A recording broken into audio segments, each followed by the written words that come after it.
Okay, so the epidural started setting in, and I hated it.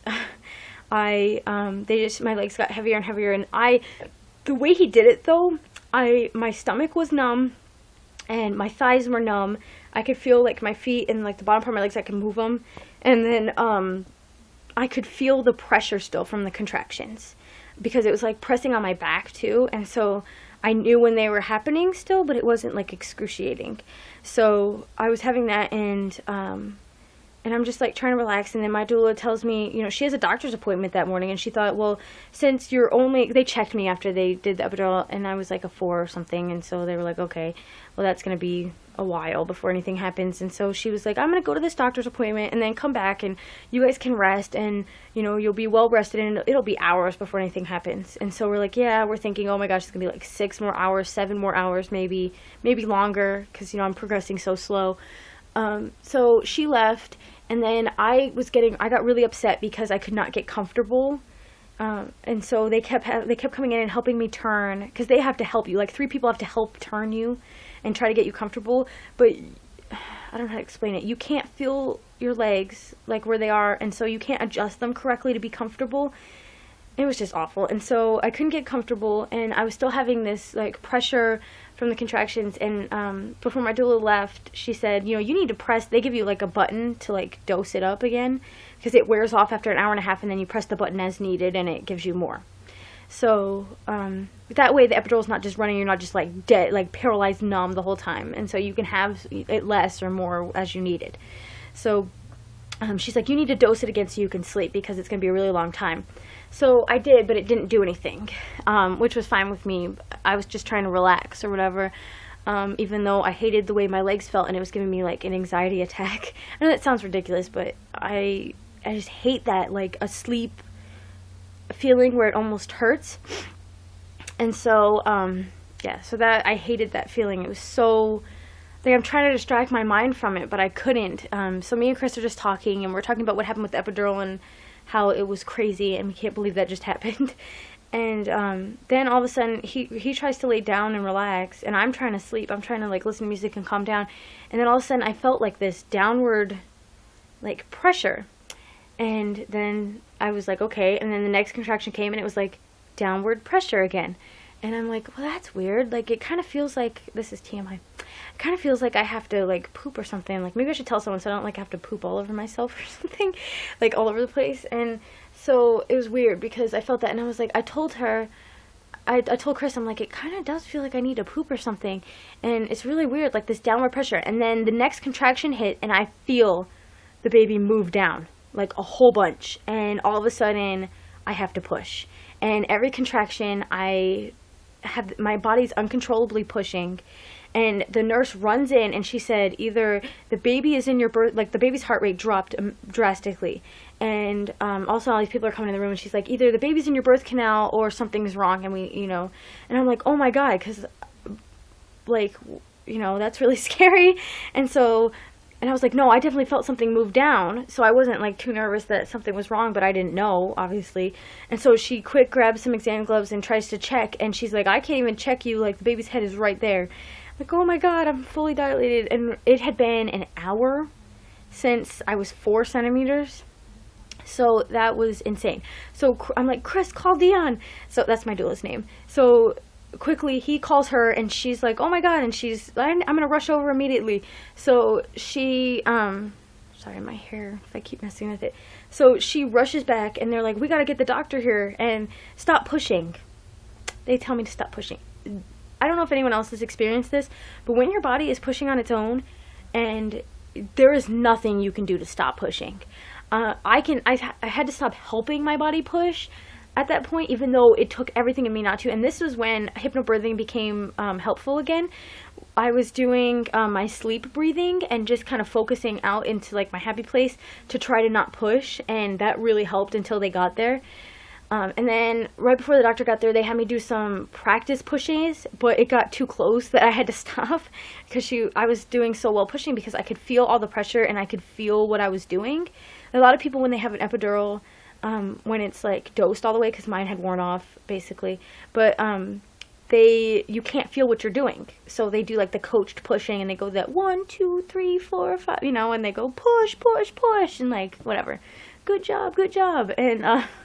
And they didn't have to do that with me because I could feel everything and I could completely control it. And that was awesome because I didn't want coached pushing. I don't like that. I think that it contributes to tearing and stuff. And so then the doctor came in real fast, and Dion came in at the same time, my doula, and she grabbed a camera. And that's another thing, is we were supposed to have a birth photographer, but we didn't have enough time to call her. So that was really upsetting that we didn't get the professional photos that we wanted. But it was good that Dion could grab the camera before at the last minute, because I wanted pictures of my baby being born. So I pushed like a couple times, and because I had to, because the contractions came, and we're just like talking in between them. It was funny. I don't know what we were talking about, but and then all of a sudden my contractions, I was like, oh my god, I need to push, and like I would, you know, pull my legs back myself, kind of lift up. I was kind of sitting upright, or more upright than most, but anyway. And then I would ease the baby down some. And we got to a point where the head was like crowning, and they're like, you can feel the baby's head. So I reached down, and that was really encouraging. I was like, oh my god. They're like, the baby has so much hair. I'm like, baby has hair? Keegan had like blonde fuzz on his head, and then he was bald for a year. So we were kind of shocked. We're like, the baby has dark hair. So I felt that, and then the next, and then I waded through one and pushed a little more, and then I felt the ring of fire, and it burns. But you just kind of have to like sit there through it and just let your body stretch. And so I knew that it was very important to have those tissues stretch. So the doctor, she put a little bit of pressure on my perineum to like support it, so it wouldn't tear or anything. That's all she did. I didn't want her to do any of the, you know, stretching like that, because I just don't think that's necessary. I just didn't want to be touched. I wanted, or whatever. So I did that, and then I eased the baby's head out, and then when the shoulders kind of slid right out after that, and I caught the baby in my arms, like I like grabbed underneath the arms and pulled the baby up onto my chest. And so the doctor didn't do anything. I caught the baby on my own. We had talked about that prior to it happening. We had some wishes that were very important to us, and she was totally fine with it. I could catch my baby. I was going to announce what the baby's sex was. And we were going to wait for the cord to stop pulsating to cut it. Chris was going to cut it, and then we wanted like 15 minutes of time, if the baby was okay, on my chest before they had the pediatrician and the NICU people had to evaluate the baby because it was early. So it was just amazing to like pull my baby up myself. And I did that with Keegan too, and that is, I don't know, it's so empowering when you have to have a medicated birth and an unnatural birth. Just have that moment of, you know, this is mine, like my baby, like I'm doing this. No one is doing this for me. I'm doing it for me. Like, I don't know how to explain it, but it was a very empowering moment of that birth. And I'm going to cry now because, and then we're like, what is it? So I'm like, oh, that's so funny. Chris said I said this. I can't believe I said this. I was like, oh my god, is that a vagina? And because I was just like in such shock that it was my girl, and then my head is just back, and I'm just like euphoric, and I'm just crying. I'm like holding her and just crying. It's my girl, you know, it's my girl, it's my baby's here. And it was just, I mean, we're like laughing and crying, and Chris's face, I mean, he just had, oh my gosh, it's getting kind of dark. He had like this euphoric, like happiness, like just this joy in his face, and it was just amazing. Like, I know he got teary-eyed too. And just the fact that it was our daughter, and we knew the whole time, but we didn't want to, I don't know. So I just had a feeling it was her the whole time, but I didn't know if that was a true instinct or not. And so she was just so beautiful, and I'm just like staring at her in awe, and I'm like, I can't believe it's a girl. I can't believe that just happened. I can't believe she's here. And she was doing great. Like, she was breathing, and she does like these little tiny whimpers, but she doesn't like scream ever, even now.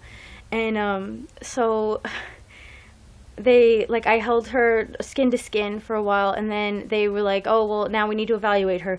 So they brought her over to the warmer thing with the NICU team and the pediatricians or whatever, and Chris went over with her, and they like evaluated her, and they were like, wow, she's doing amazing. Like, for her gestation, like, she's breathing, she's pink, there's no problem at all. So then after, like, it wasn't even that long, they just gave her back, and I held her skin to skin, and then she started nursing. She latched on immediately perfect, which we are so lucky.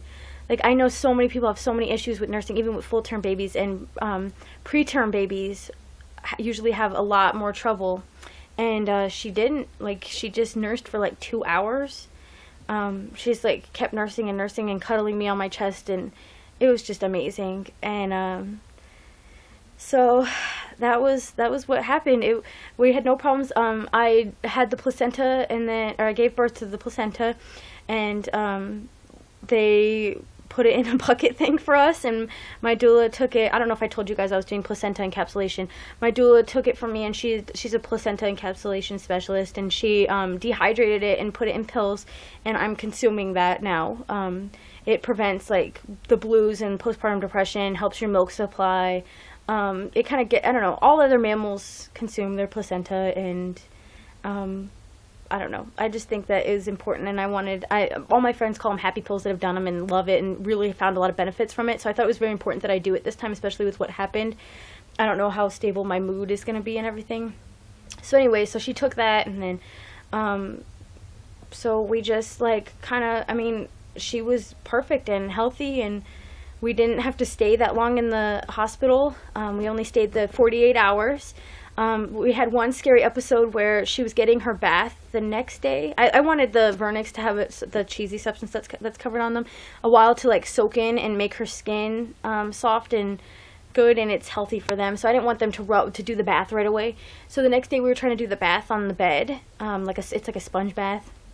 And when she was doing that, she like spit up like mucus and fluid the first 2 days, because they have to get it all out, anything that was left from the birth that didn't get squeezed out. And when she did that, she couldn't get it out of her throat, and she turned like white and blue and like arched and couldn't breathe. And she quickly threw her on the bassinet thing and was like, "We have to go to the nursery now." And like we ran all the way down to the nursery, and they hooked her up, and oh my god, it was the scariest experience. Like my heart was on the floor. Like we didn't know what was happening. I didn't know if my baby was breathing. I didn't know if everything was going to be okay. They monitored her for like 2 hours. They wanted to make sure that she wasn't showing any signs of infection. Sometimes when they have an infection, they can't work stuff out because of whatever, or that something was wrong, that she wasn't able to work out that stuff. So, but it just happened to be a fluke. It was like an isolated incident, and it didn't happen again, and she did fine. So they lied to me. They wanted to do the antibiotics anyway for her, but we denied them. And the doctor went over the risks and benefits of that, and we had to sign against it, and that was a personal decision, because obviously we realized that she was fine, and it was just an in-case type of thing, and we don't believe in doing in-case type of things. So anyway, so we stayed there, and then we went home after 48 hours, and everything was great until the whole jaundice thing happened.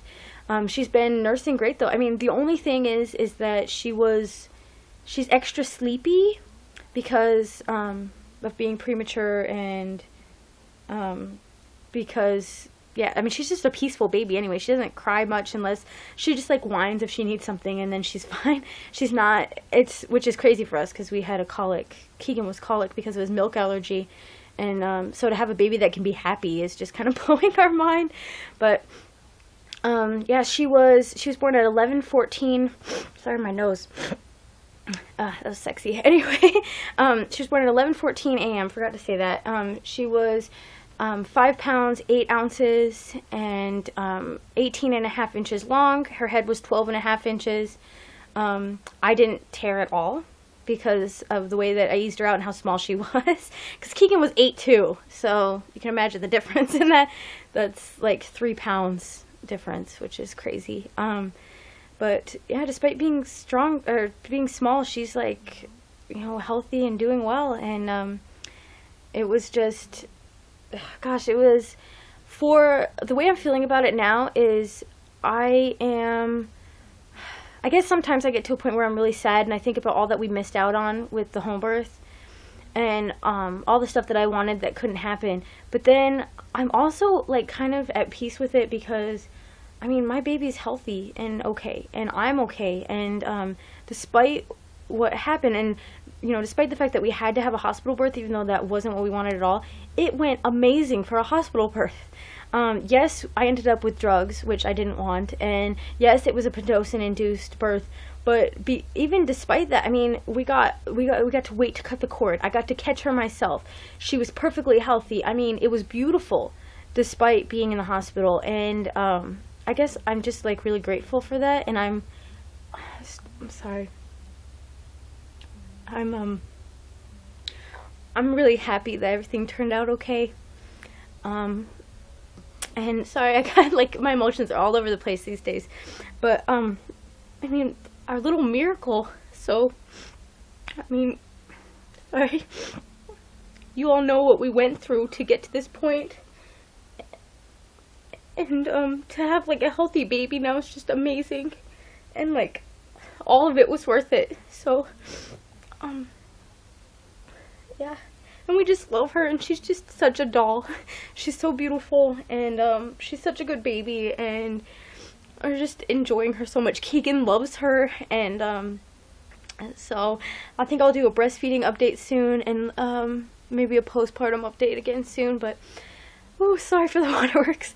Just wanted to kind of get all this up here and out of here before I start forgetting stuff, and I probably did forget stuff, but if you have any questions, feel free to ask, and yeah, so this is getting really, really long, and I'll post all these and talk to you guys soon.